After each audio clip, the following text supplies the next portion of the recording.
Hello there, my friend and colleague. How are you? Dr. Nefertiti Poyner here with the DEVRO Center for Resilient Children. I'm really glad that you're here. Welcome to our limited series. Our limited series is designed to help us take concepts and ideas and just talk about them in small chunks over a period of time. And this time around, we are trying to take concepts that we often all hear all the time, but what do they even really mean? And how can we make sure we have a shared understanding about these terms? And I'm really excited to bring today's term. And I really feel like this is a good video to share with all of those in your network, your staff, your families particularly, because this is a good one. And so you ready? Today, before I introduce you to the actual term, I want to tell you when I was first introduced to this term, I was actually introduced to the acronym first. You ready for the acronym? Remember this one? DAP. Does everybody remember DAP? DAP? Oh yeah, oh yeah, oh yeah. That's the term I was introduced to first in my career as we get ready to unfold this term together. DAP stands for Developmentally Appropriate Practices. Yes, that's what DAP stands for, Developmentally Appropriate Practices. And in this first video, I just want to put forth a definition of developmentally appropriate practices. And then I invite you to keep learning with me. So let's first look at a definition of developmentally appropriate practices.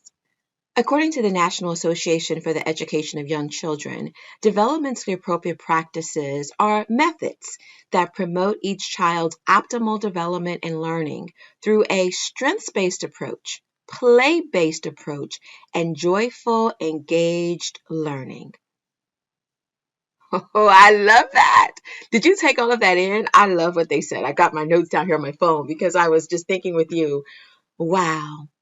If every parent knew what developmentally appropriate practices looked like, and if every teacher was trying his or her best to lean into children's strengths, to provide play-based experiences as often as we can, and did you catch that magical word of joy?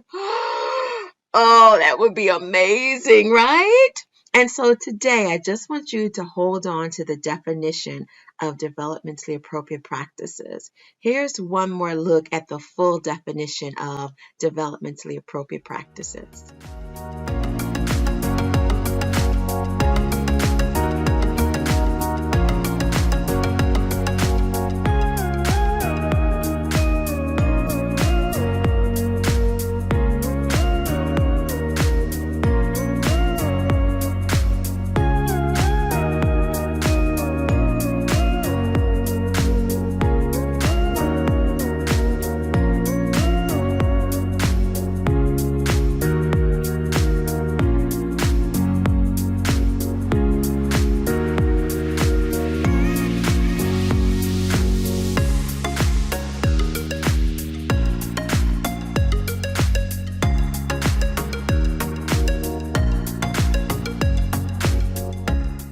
Is that some good stuff right there? Oh my goodness, I am so excited that we can talk about this together.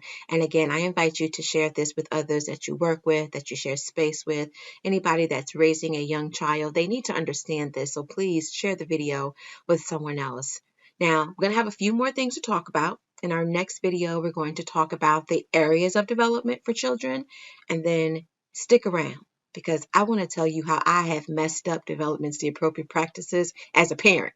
And I'm a parent that knows better, and I done messed it up. So make sure you come back and talk about those things with me. And then before the series is over, we'll talk about just some ways that we can keep this idea at the forefront of what we do, both in the home and in the school. And again, I'm excited to do this with you. So let's keep learning together. Thank you for hanging out with me during this first video in our limited series. We'll be back with some more so we can keep learning together. Dr. Nefertiti Poyner with the DEVRO Center for Resilient Children. See you soon.